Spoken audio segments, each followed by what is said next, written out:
MFs, welcome back. Part 2 of the Bobby Schneider experience on Hustle Like You Broke. Talking to a true working class hero, 45 years in the industry, had a spirited discussion already in the works, wanted to keep that going, keep Bobby on the line, don't want to cut our interview short today, want to make sure he has his perspective made clear, made known, that we have really highlighted the tremendous work he's done in the industry. We had a good time with Kyle, who definitely got in his the other day, and I'm glad to pick that up again. No commentary on the state of the world. It's fucked. We know that. I will only add to those out there who think it is inevitable that Trump will not get reelected. It is inevitable that Biden is the de facto candidate. I mean, until he is actually the candidate, part of me is holding out hope that something will happen. Not to him personally. I don't wish anything negative on anyone, but I can only hope at the convention, if I'm being totally honest, somebody says, maybe we should flip this ticket. And instead of Susan Rice as vice president, perhaps she should be the president or something like that. Because I realize I'm getting political and I said I wasn't going to do this. But to me, when the best campaign slogan that I can come up with right now is vote for Biden, he's got to be better than the other guy. That's really not what we want in a president. So, as always, I'm joined by Dallas, Chris, Kyle, and again, Bobby. Everybody's already been introduced. Welcome back, everybody. Do you want to agree with, disagree with anything I just said before we jump right back into the podcast? No. Chris? No. Kyle? I'm gonna just let you run up at the mouth. I got you. Hang me out to dry? Is that how it is? Dallas? Because for every one person that's diagnosed, 10 people go undiagnosed. So yeah, that makes the numbers a little bit higher than what you said. Bobby, I know you got my back on this. Please speak up. Talk to me. I mean, if there's not a change, we're in fucking dire shit.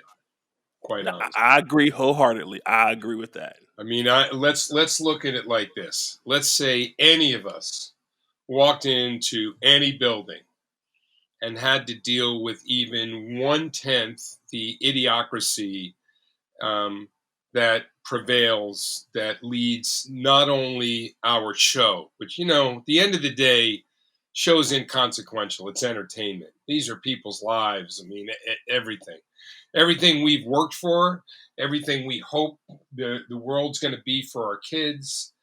I mean, America's a fucking laughingstock now. I mean, we were already hated in Europe and most of the world for all the shit that was done that we didn't really know about unless we were well read or well informed, and it's been going on for years. But I mean, it's lunacy. And what I live near Oakland, and there's protests, and my daughter is an activist, and she goes to Smith College, and she supports the gay community. My daughter is a lesbian. Her stepbrother is trans, right? And we grew up in Oakland. She was one of 2 white kids in her 200-person grammar school. And I mean, so I've lived in that community, and I know that's not exactly what we were talking about, but the point is that what's going on now is it just breeds hate. It's okay to hate. It's okay to say this, or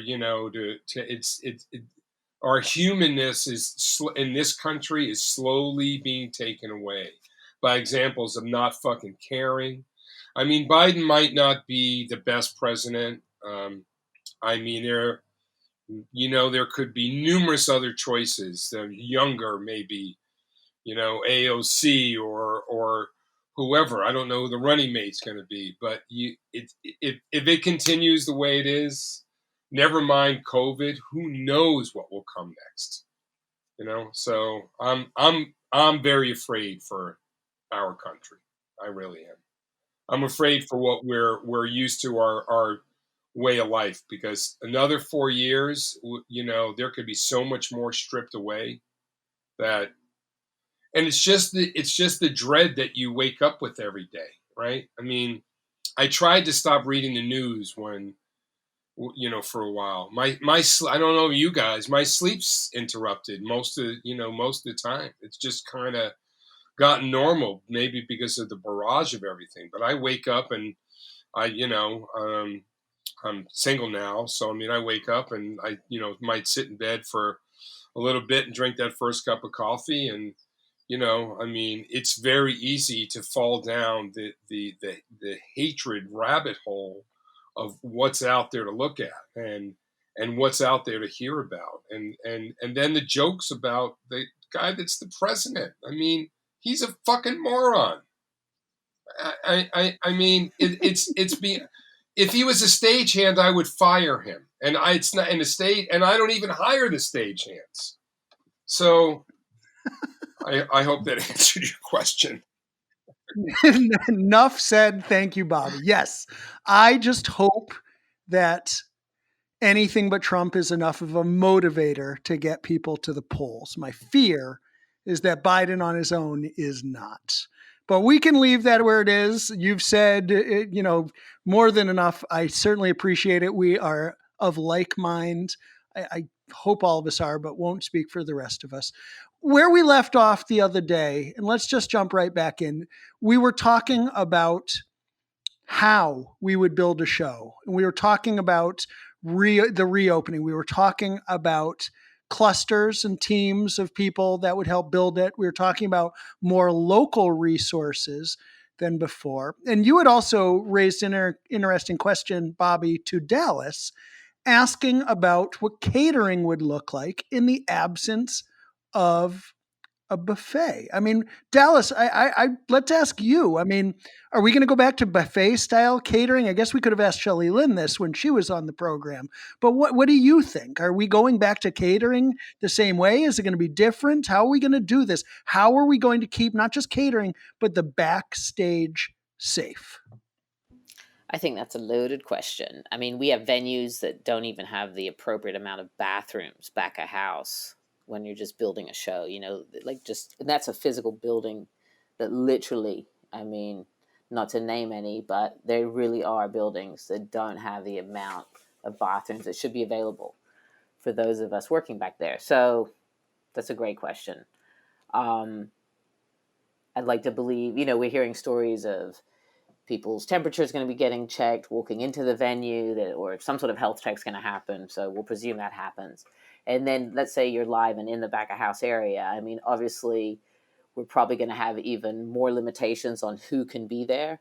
Perhaps, where in the past we might have shut down hallways at 4 p.m. when the artist was coming. Instead, we're going to shut down a lot sooner. We're going to, insist on constant housekeeping throughout the entire time instead of and this is where budgets are going to be affected. And this is where people are going to start pressuring other areas, but I think we have to be considerate of that. No more do I want to go into a bathroom, in the early part of the morning where, oh, look, the soap dispenser's out again. Oh, look, the towels aren't there. Oh, gee. And then there's the toilet. The building's been used the night before. Nobody bothered to clean it, or they thought they'd wait until we'd been in the building for 4 hours. These are real situations that we deal with always. So let's hope all that improves as an obvious fact. And then the question of catering. And with that, I think, first of all, the limitations of there's not going to be a fruit tray in the production office or a veggie tray. That's going to be the first thing that disappears. Wait a second. Is Bobby going to get his baguette, Dallas? I think that's important to know. I think only if it comes in a sealed container of some sort. Or it would be in a sealed bag from the bakery, brand new jar of jam. I'm good. Exactly. I'm good. Yeah. As long as Bobby's good. Yeah. Okay, keep going. I'm sorry. No, and but yeah, of course, the question becomes, how do you control a dining room? Well, like Kyle has mentioned, you're going to have to adamantly control the cleaning of the hands. So now let's take the local crew. They got 30 minutes to stop what they're doing, go wash up and get into catering, eat their meal, pull their plate, eat their meal, perhaps wash up again or have a breather, you use a loo or whatever, and then get back to work. Well, how are we going to do that? We barely do it in the 30 minutes that we've allotted to start with. So that's going to have to be addressed. We're going to have to come up with better cleaning systems. And now the actual food. Well, again, I think this puts an extra burden on touring caterers, because I think now, unfortunately, we're going to have to lean more on the venue itself with permanent type structure.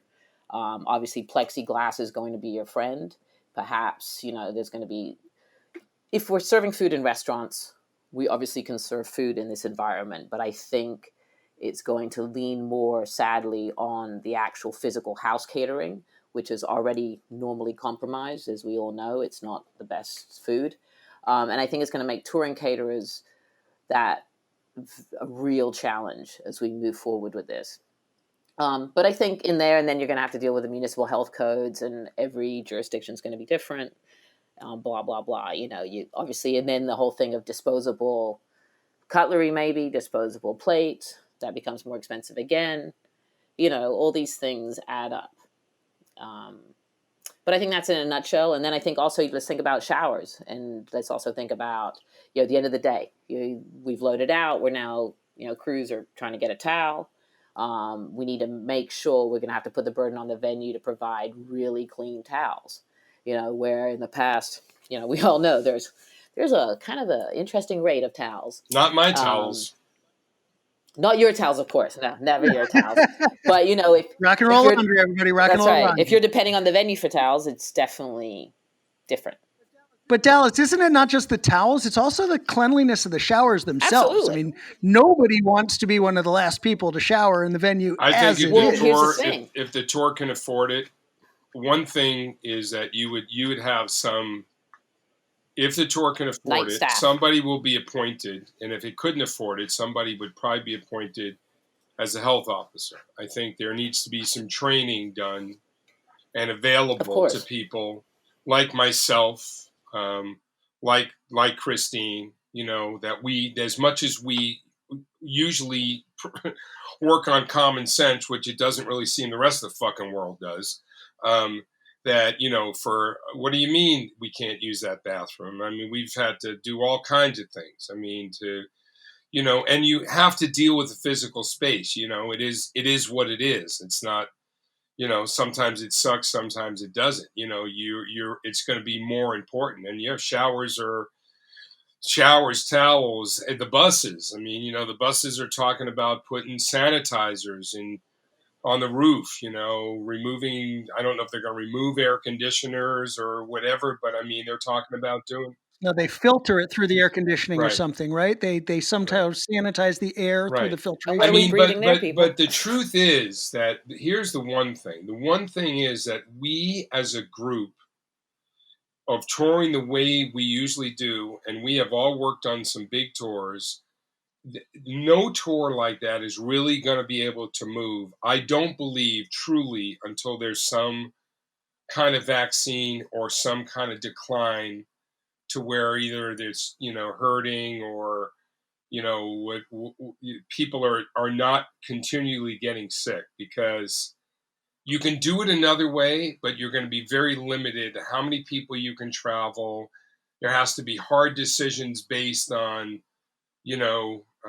how many people are on the bus. I mean, how you do catering, and that team, whatever that team is, they all truly have to work together, and everybody has to be aware of health. Everybody has to say something. And on the shit we do with Christine, on a small scale, on a normal arena run, we're probably carrying with drivers. We can easily have 60 people to deal with that we're responsible for. And then maybe another 100 that are in the venue that, we're coming into contact with. I mean, and doing it night to night when you're tired and, you start to get diminished, right? You're tired. You just want to eat something. Maybe you're not as careful to wash your hands.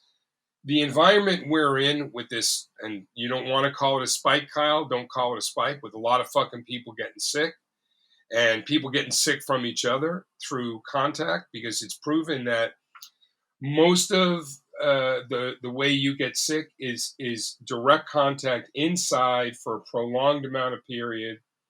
Or sneeze is the worst thing. Someone sneezes, it travels for 20 feet, they say. And we're locked up in these offices. I mean, there's no windows, there's poor ventilation. I mean, we might have to carry different equipment. We might have to do our own temperature checks, and we have to monitor each other. And then what happens if we travel from city A to city B? City B, the stage manager gets sick, or I mean, look, if someone from the lighting crew or the sound crew or the video crew gets sick, but let's say it's Kyle or Chris. I mean, do you have to have a backup engineer in order to do it? And what happens when an artist gets sick or someone from the band? I mean, some of these things Christine and I have done. I mean, we 14, 20 people in the band on the stadium run. I mean, and they're all closed in together, singing in microphones and everything. I mean, it's a petri dish. So I don't believe it's going to go back to big touring until there's some kind of medical thing. I think that it's going to have to be smaller shows, and we're going to have to build up to that. And I think we all have to be grateful for the work. But Kyle, we were talking about it last week. I don't know if it was this week or last week, and you were talking about a show you did, and you didn't name names, which is fine. I'd be interested, and we can do that offline. But here's the thing. You can't accept that. I mean, I guess if you need the money bad enough, you can grin and bear it and make jokes about it. But if it were me, and I mean, obviously, if it were me, I'm going to be in a situation to try to be able to control that. But let's say we roll into a city together and none of what the venue is supposed to do has been done. There's no one there doing the temperature check. They haven't cleaned the catering room. The bathrooms are dirty. Stagehands aren't wearing masks. I mean, I gotta have the right to go, you know what? We're not fucking playing. I'm not unloading this truck. And that's a different dynamic. You can do that when it's your production. This wasn't our production person. Would it have made a difference if you had just said, I refuse to work under these conditions, I'm going home? What would that be like? Probably would have been catastrophic because they needed everything that I was there with. But do you think that maybe they'd have done something about it if you had said, look, man, I'm not putting myself or my family or my coworkers at risk. You fucking fix this or I'm not touching anything. I'm not saying, now look, I can't speak for you. I agree with what you're saying, but it was... You've never been a man that ever backed down from anybody, far as I know. And I don't.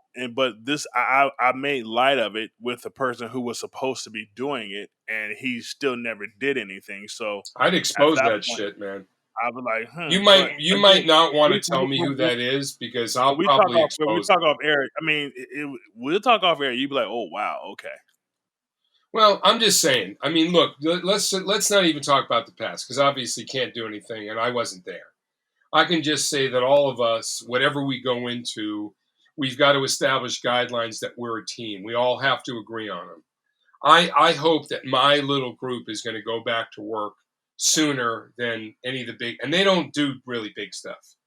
I mean, they do arenas. I mean, it's 7 trucks. It's definitely smaller. But I mean, we tour with the core crew where we use local stuff. I mean, there's 9 of us, and we all work very hand in hand.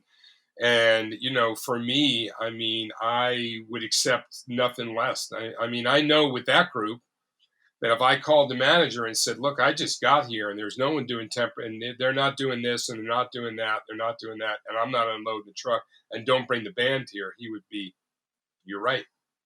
And I think that we need to do that. I think and if this is going to teach us anything, as well as what's, I do want to, I know we're talking a lot here, and as I'm watching the clock, I really would like to also touch on all the disparity and Black Lives Matter and people of color, and because it's part of the change. I don't know that they're connected, but and I'm going to just jump off doing shows again because I think it's going to be common sense and a set of values we're going to do.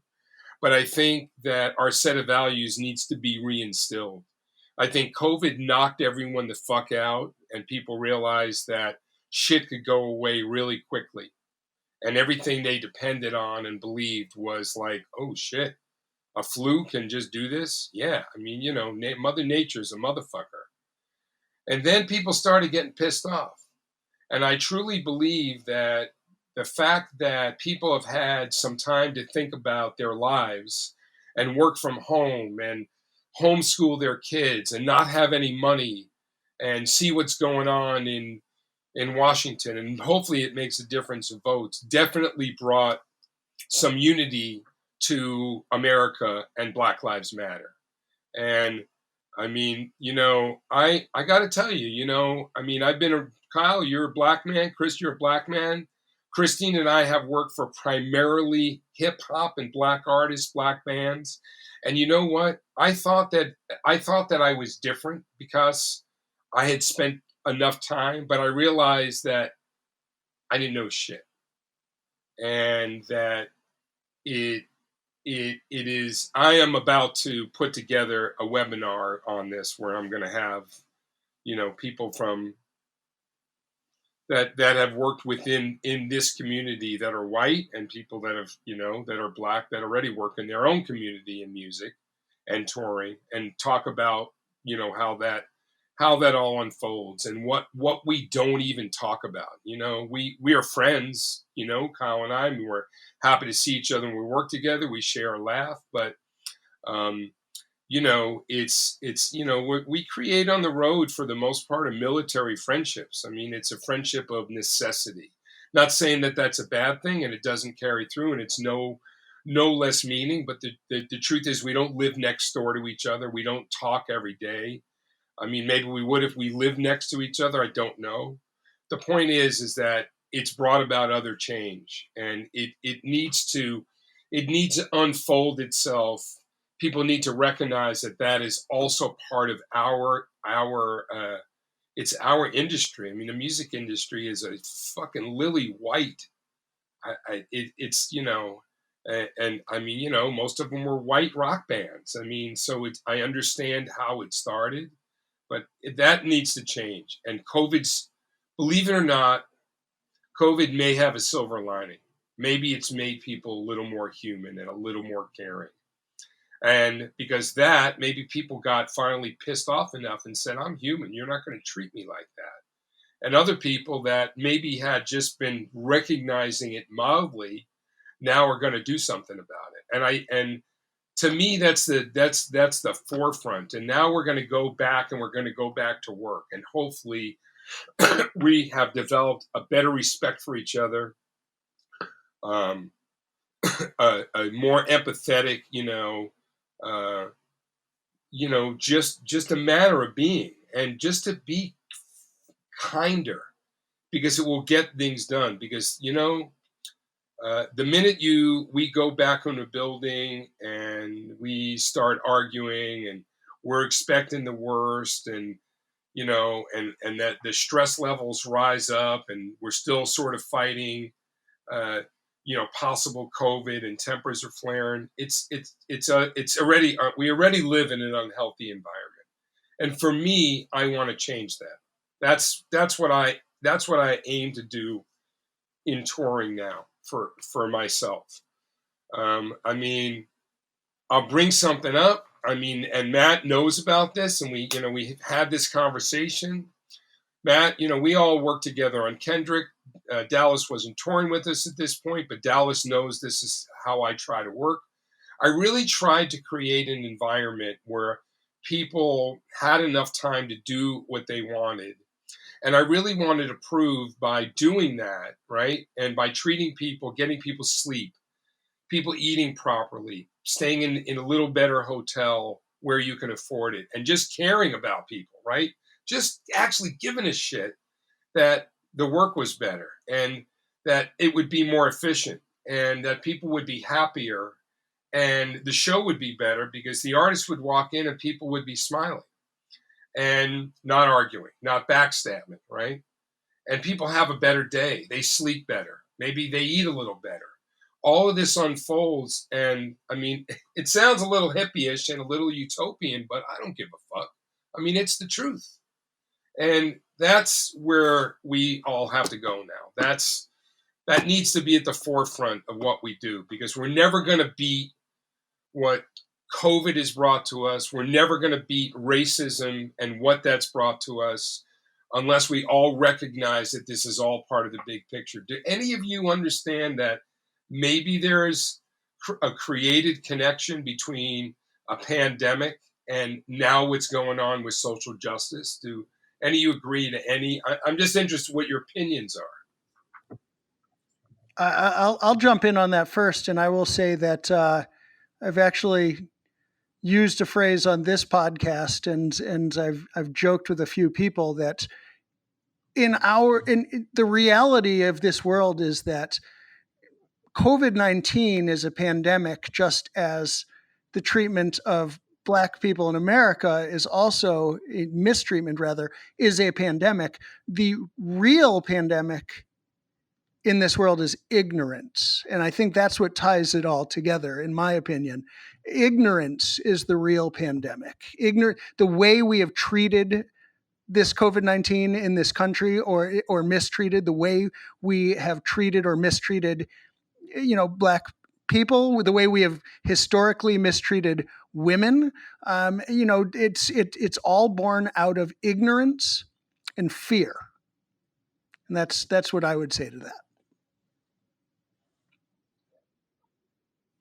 So I want to back it up, unless anybody else wants to jump in on that. I actually want to back it up. Dallas, Chris, Kyle, any thoughts along those lines? I think that it caused everybody to kind of address it. The world was stopped, so people were forced to deal with it. If we had been working and everything had been going around, then I don't think that it would have had this kind of impact. Because people were at home and watching their television and looking at their phones, that people were forced to have a conversation and to talk about it, to deal with it. If it hadn't been for the pandemic, it would have blown over just like any other killing that's happened. I think you're right about that. So let's actually back up a step. Now, Bobby, I love everything that you're saying, and I actually want to continue along those lines. But just to lend some additional perspective to our viewers who don't know you and don't know us that well yet, all of us individually, collectively. Now, Bobby, the first time I met you, you may not remember, but I remember distinctly.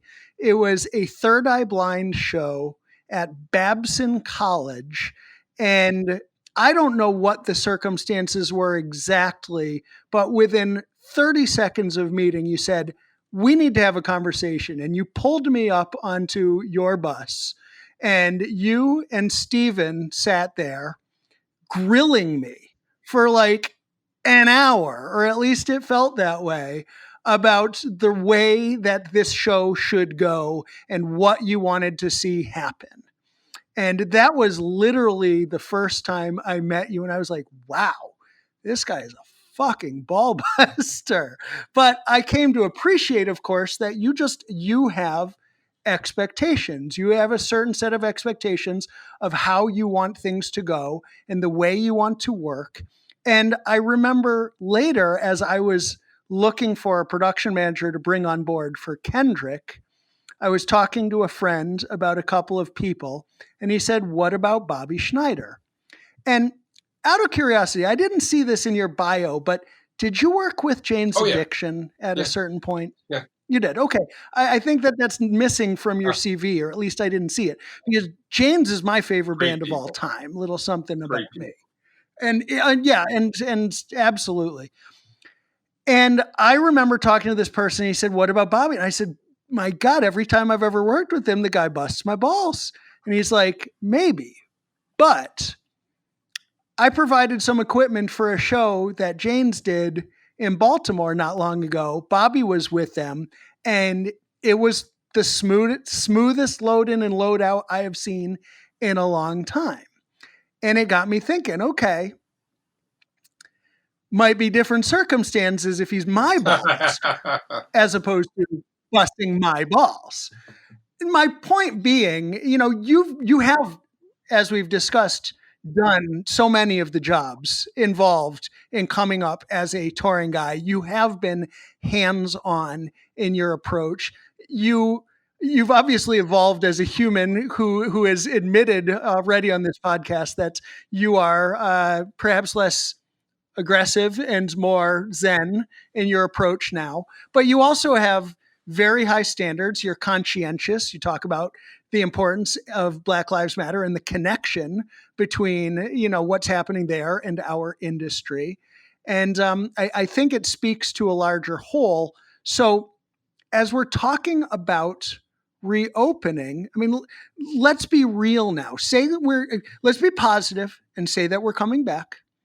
But let's say that we are coming back before everybody has been, provided the vaccine. So there's still some risk. I want to know, what positions are we adding? And I want to know how we are being cost conscious about sourcing local resources and being more careful to mitigate the areas where we have to spend more in order to counterbalance that with areas where we could potentially save. And I realize that's a loaded question, but I will also say, for the record and to your credit, that I've often said to other people that when I don't know where to find something in the world, the one person I know who will have the answer or know who to call to get it is Bobby Schneider. And further humbled. And all very pertinent questions, and it's actually stimulated me to think. I mean, my perspective, as I said right now, is I'm fortunate enough to work with the Pentatonic, so I'm going to just say right now, are the nicest people I've ever worked for, and their mandate to me when they hired me is that we don't want any drama. We want to come in and we want to see people happy, and I said I can do that.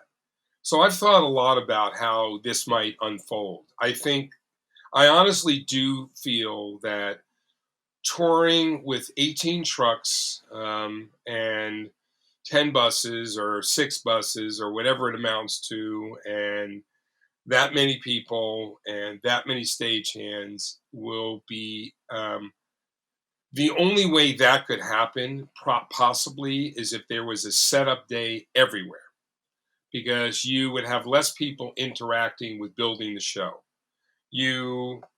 As far as the food, Christy and I thought about this a little bit. I think people's plate ought to be served to them. I think people ought to sit down at a table, and a waiter,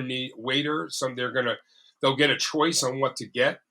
They're going to be maybe they're assigned a seat to where they're sitting at a table, and they're going to be asked, "Did you order meat fit?" Just like a wedding. And they're not going to touch anything. They're going to just touch their plate, their silverware, which they're welcome to wipe down if they want to, right? I mean, and they're going to be hopefully sitting with people that is in their network, we'll call it, because it's not really a social network. That might be a way to do bigger touring. But I think that people could just pick it up. I think you have to look at local production, because maybe you travel with less people. Then that could be a downside too. I mean, we need to study this, because if you're coming into an arena and there's 4 guys there from a local lighting company as well as maybe the stagehands, then maybe you're exposing your crew to that. So maybe that all goes in the day before, and those people pretty much work together. So your interaction, as I was saying last week, with local crews, with numbers of stagehands, is limited. And if you have more time to do it, maybe we can't be on the same breakneck schedule that we only have 30 minutes to eat. Maybe everybody has to, we can't. I mean, 30 minutes is ridiculous in the best sense. So maybe every meal break becomes an hour, so people have time to wash their hands, sit down, be served a meal, eat. They don't touch the plate. They don't bust anything. They walk away. The staff actually takes the plates up. They're wearing gloves. They're wearing masks. and they are the ones that are dealing with it. Another instance of maybe adding a layer. I think the tour has to carry or appoint and has to get training, because I started to take a first aid, a Red Cross COVID-19 class, but I stopped doing it because it wasn't really about how the health and safety and how you can catch it and how to prevent it. I read a lot. It was more about the psychology of somebody having it. But somebody needs to be appointed that's a health and safety officer. I mean, it's pretty common in Europe. You don't tour with one, but you have to do a book and you have to do risk assessment and all of that, so that you know what you're getting into. So we roll into a city, and maybe if we could afford it, maybe the person would fly ahead. Maybe there'd be two of them, and they would leapfrog on a big tour, and they would be the ones that get to the venue first. They'd make sure that the temperature checks were in line, that the building was following the right protocols for us to be able to even come in. And on a smaller scale, with for instance, the group I work with now, I mean, we typically have we don't do a lot of back-to-backs unless they're multiples. So I think, on a smaller scale, I mean, if there was time, I mean, what if if you work people for, 5 hours and they were given a 2-hour break to go away, and everybody maybe went to their room and had room service, or went to the hotel and sat down. There's a lot of different ideas on how to create it. But my point is, basically, it has to be teamwork. There have to be protocols that are written for. I mean, people are just kind of making it up. It sort of feels like it's sort of the forefront. When I started doing this at 15, I mean, there were no rules. I mean, people were inventing shit how it happened. It's going to be a little bit of that too. And I think we're going to need to look for some leaders on what protocols are established. And I think that's as important as that's the only way to go back to work safely. So on a smaller scale, I think a smaller scale is a good time to establish the protocols. These drive-in shows that are going on, we all need to study. I mean, what did they do for production? What did they set up? What was the interaction with the stagehands and the few trucks and stuff that come in and out every day? How is all that handled? Will people get sick after these shows? Right? I mean, it seems like it's safe for the audience. I mean, they're in their own confined space. They're single-use bathrooms. They're cleaned. I mean, they're outside, but that's not sustaining. I mean, I think all that is, and I heard this on I was talking to a manager about this. It's just keeping the brand alive. That all of these shows aren't really going to make money for Live Nation. They're probably not really going to make money for the acts. I mean, they'll make some. I'm sure they're not doing it for free. But the point is that it keeps the brand alive. It keeps people interested in music. And from that, we're going to learn a little bit more. So maybe the next step are theaters. And then the next steps are possibly half-filled arenas, but it's the finances. So, I mean, are you guys ready to work for less if the situation dictates it and you feel that it's fair because an act that sold 16,000 tickets now sells 5,000, and that you need a day between each show? Or you're going to say, well, no, that's not fair. I'm not going to do it. I mean, I'm not going to sell myself short, but I'll be out there. I hear you, and respectfully, I understand what you're saying, but I think, like in my case, I don't think I'm giving a deal to start with. It's like there's not a lot of window of room from what I'm being paid.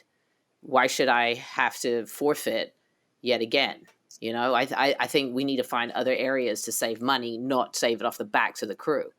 Well, and that was the second half of my question to Bobby. So are you saying the only way to mitigate those additional expenses is for the hardworking working class heroes to take a pay cut? Like I said before, I think we need to tap into the profits. I think realistically, I mean, whether it's fair or not, I think it's going to happen. Have That's any of whack. you read the Live Nation mandate about how they're gonna treat acts? I mean, That's the artist, though. Yeah, That's the Sure, but artist. that apples whole and thing is I'm oranges. not ridiculous. saying. Listen, artists can choose not to work with them, and I'm not saying And it's they not. won't. I'm Sure. not saying it's. The artists and managers and agents will still work with them. They're just not going to accept those terms.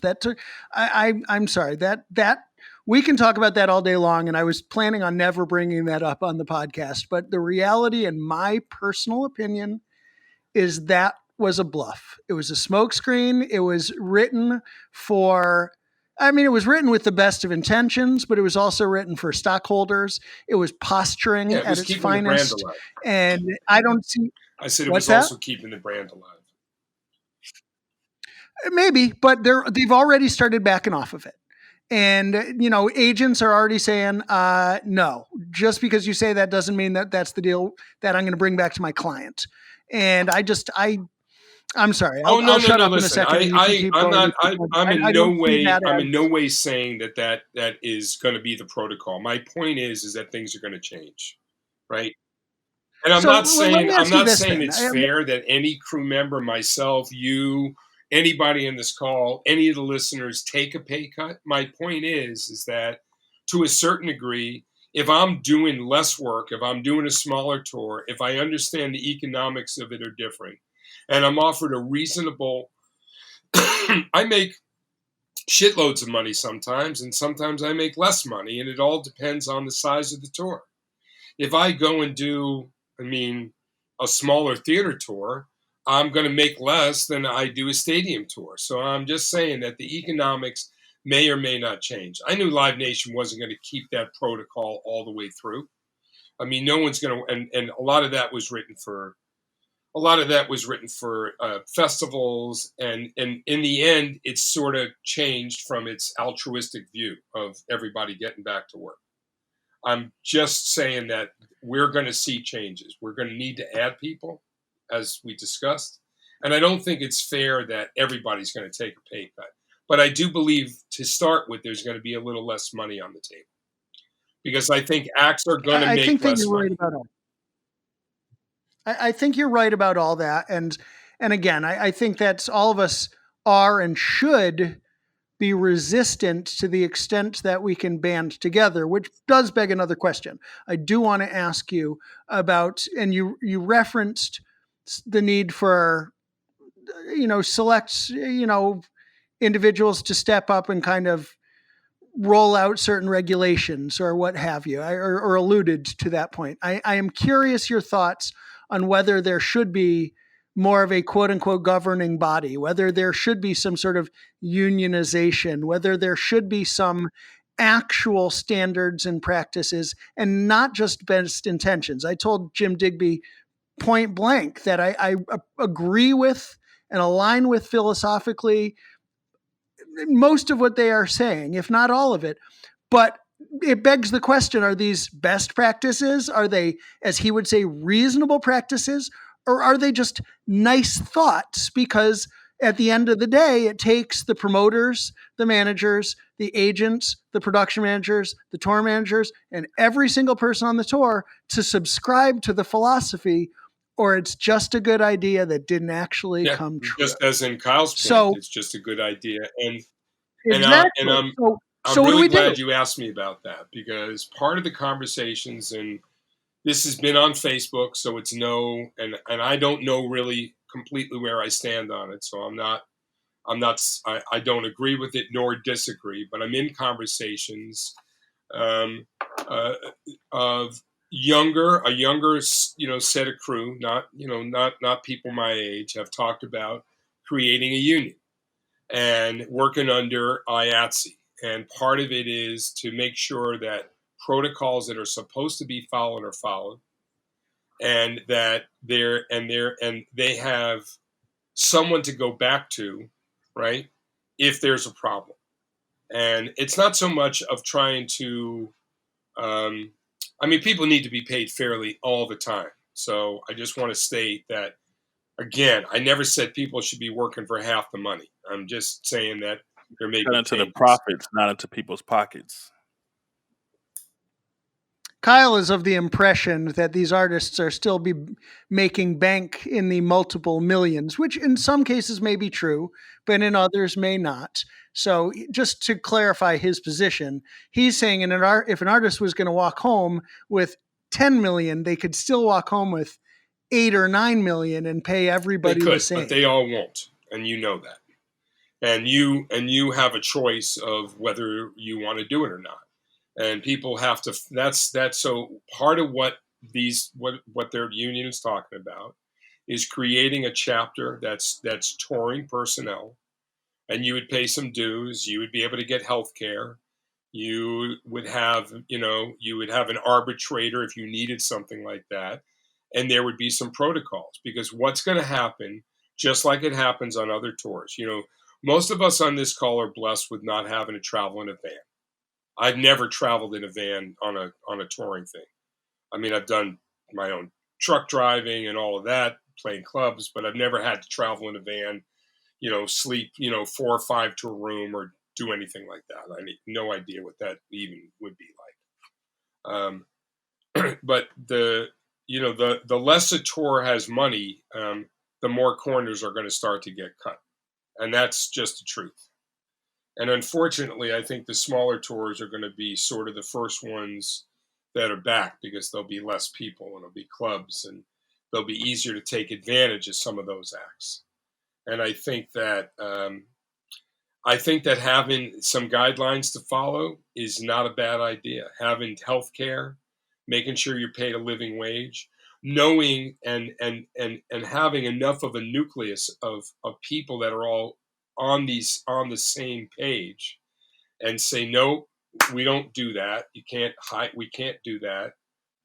Standing up, not taking those jobs if you can afford it, and having some kind of, I mean, let's call it what it is. Call it like it's brotherhood, right? It's brotherhood and sisterhood. It's looking after each other. I mean, unfortunately, the music business is a backstabbing fucing place, and it will have to be less so. So, I am happy to expand on what these conversations have been. I haven't been hired by them. I don't advocate for them. But I know that the younger people that have come to me and asked me to listen to what they've had to say, these are all people half my age. I'm 60. They're all in their 30s, and they're, experienced. Maybe they have 5, 6, 7 years of experience, probably, if that, 5 years, whatever, depending on their age. I mean, I think it's a good idea. And I think that we can all follow suit. That's why I say we all have to talk. And I don't, Jim Digby will be at the forefront of this with the Event Safety Alliance. But, it's kind of like politics in Washington. If we're not careful, people are going to take this for their own good. When Memorial Day came around and all those parties that you all saw a picture of, party in the Ozarks or wherever it was, I read an article, and I'm not going to, and it was Mike Strickland from Bandit Lights was talking about, that's, if they can do this, that'll be our litmus test, whether we can go back to work and do concerts. And I see the same comparison to thousands of people in the street doing protests that are rubbing up against each other. Most of whom are wearing masks, but I've seen plenty of them not wearing masks. And the mask doesn't really completely prevent you from getting sick. It just lessens your chances, right? And I saw it as, it made sense to me, but it was, but it was proven. I mean, people have gotten sick. We're not ready to go back and do big concerts, not in this state. And I don't know how we could do the big ones now. I really don't. I don't know how you could do I lost Coach, we lost Coachella this year. I do Bottle Rock every year. I lost that. I lost a festival in Sacramento. A big part of my business now is doing shows. I do an Amazon TikTok sponsored college event, where, we do, I don't know, 10,000 kids on college campuses. That's all shut down. I mean, so, I don't really do it. It's going to be tough to come back in a big way. Well, that was a doomy and gloomy close to an interesting point that I wholeheartedly agree with otherwise. I don't think it's all doom and gloom. But People want entertainment. We are. I'll say the one thing: we are an innovative bunch, and we're smart. And there's too many of us, and too many acts, and it's $1 billion a year business, and it's not going to be let go. So the good part is it's going to come back. It might come back slow. The bad part is not the bad part. We all just need to look out for each other. So yeah, maybe there will be a governing body.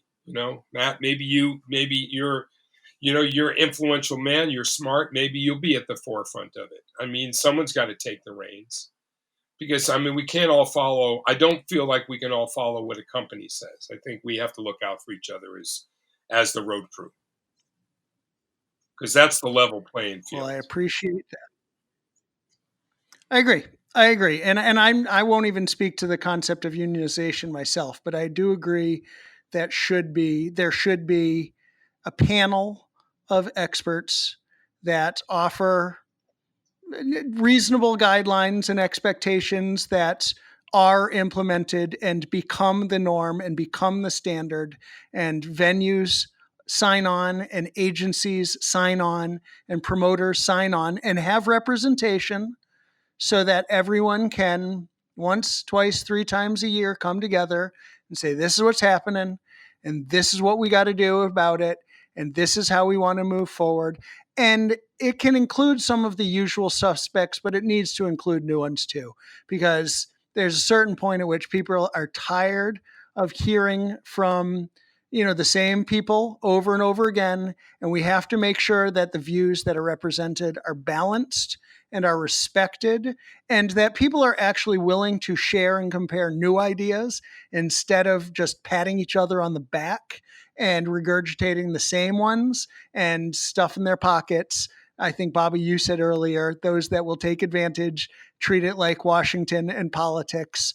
Which again relates back to conversation about presidential candidates, viability of certain people. You referenced AOC and a wave of younger people coming up with new ways of thinking.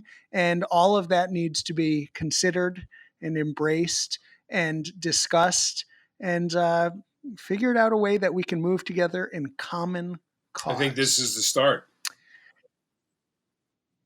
There it is.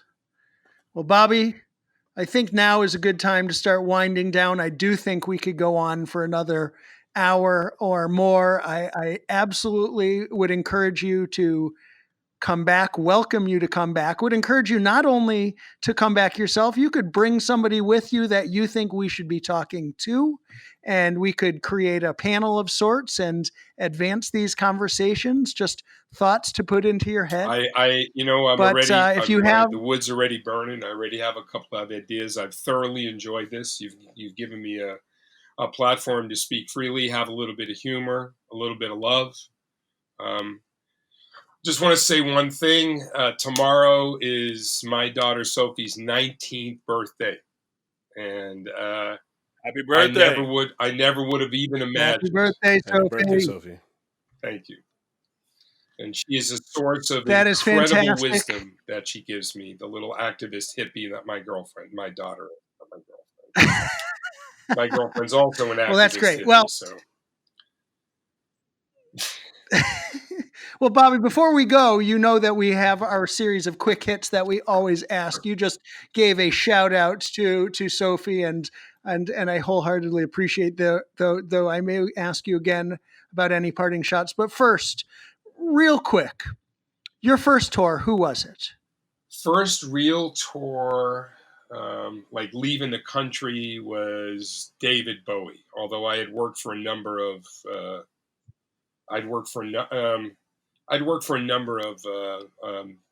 acts as like, I don't know, let's see, first big tour.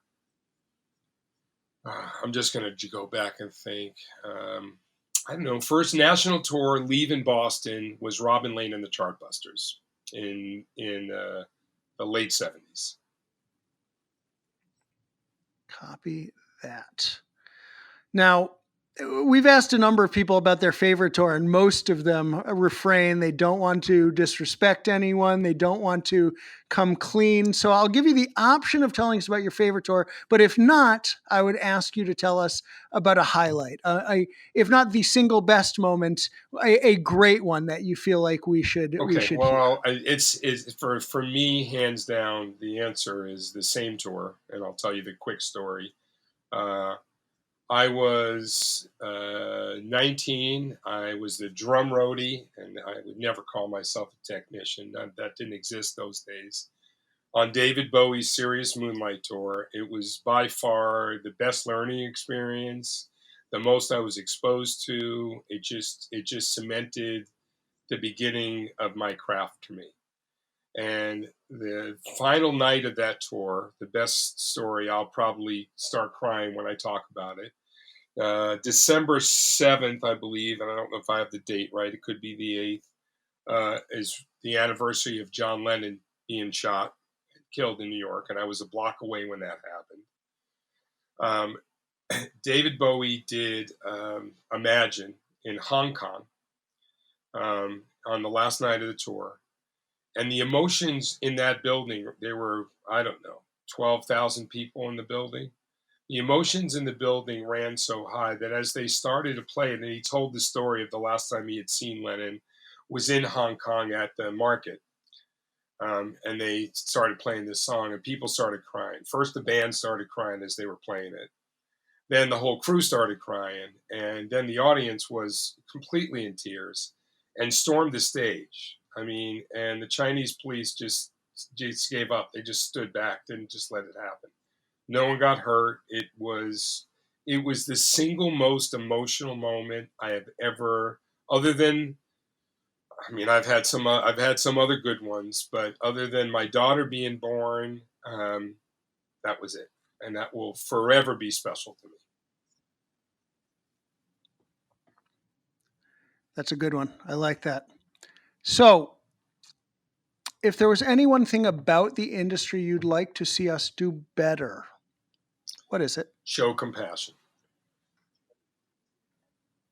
Simple. It's amazing how many people actually say that. We've heard that from at least 4 people so far. That is by far the most common answer. I never anticipated that being the case.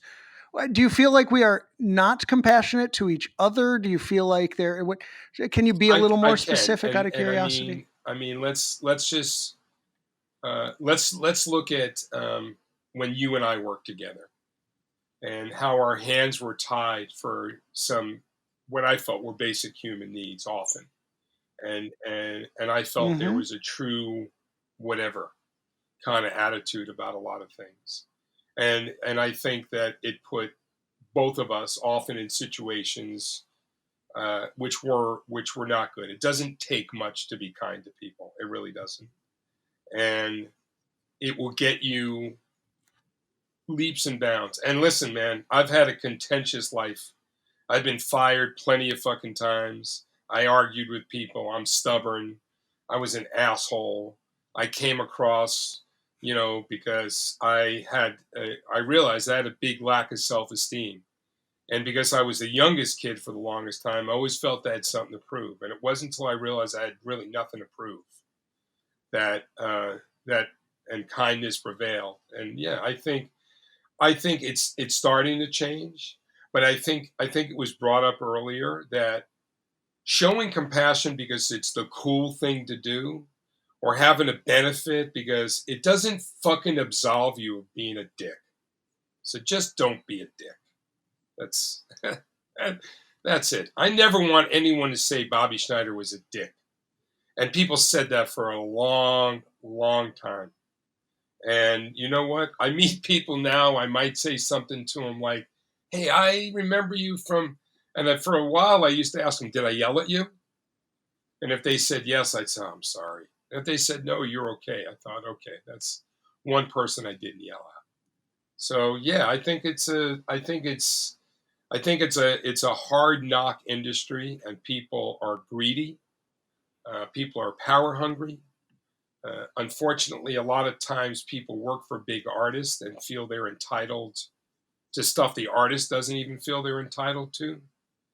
And oftentimes when it boils down to it, when you sit and you talk with the artist, they're not anything like what everyone says they're like and what they need. So I think we just need more of that. Fair enough. I appreciate that. So, Bobby, we'll get you out on this. You already gave a shout out to Sophie. Happy birthday. Any additional shout outs? My family, to my girlfriend, my life partner, Angie, who is in Maine right now, sitting out COVID with her dogs, and we're apart, and I love her. And happy birthday again, Sophie. And I am happy to come back on anything, whether it's multiple. I have a couple of people maybe we'll talk about bringing back. I really appreciate you guys. Honestly, you know, I love each one of you in your own way, and you know, I'm happy to come back, and let's just be kind. Well, Bobby, you've been fantastic. We certainly appreciate and love you too. I'm glad to hear you said that you're still with Angie, because you alluded to being single earlier, and I wondered what that meant. You meant in terms of just being at the house by yourself. Angie needed to leave because of, you know, some family things, and we're apart. Is what I meant. I mean, you know, I'm single when I wake up in the morning because there's no one here. But no, thanks for asking that. We're very much a part of each other's lives. That's excellent. She's a great human. Hello to Angie. I enjoyed working with her too, having her on the road for that time that she was out with us. She's great. And there it is. Another one in the can. Bobby Schneider, everybody. Fantastic guest. We are 2 hours in and could just keep on rolling. Again, this is a 2-part episode, but I'm sure it is still to be continued. A lot more to talk about, a lot more to unpack. To our listeners, as always, send us your questions, HLUB Podcast on Instagram, or info@hustleLikeYouBroke.com. Check us out, see what we're doing, and check out Bobby. Bobby, do you have any socials or anything like that we should tell people about? Nothing. I'm on Facebook. If any of your listeners write to you and are interested in getting in touch with me, you can send me their email. If they email you, I will answer anything I can. I want to say one thing we never talked about. I know we're getting past the time. Mentoring young people, bring young people in. I am really a believer in that. I want to help. So if there's young listeners that go, dude, I like what that guy had to say, I want to ask him a question, feel free to send me the email. I will answer everyone that I can. Lord knows I got plenty of fucking time on my hands to do it. Well, unfortunately, ain't that the truth? But mentorship is extremely important to me too. I'm glad that you brought that up. And there it is, everybody. Appreciate you for listening. Appreciate my co-hosts, Dallas, Banks, Kyle, Bobby. You've been great today. Thank you again, and good night.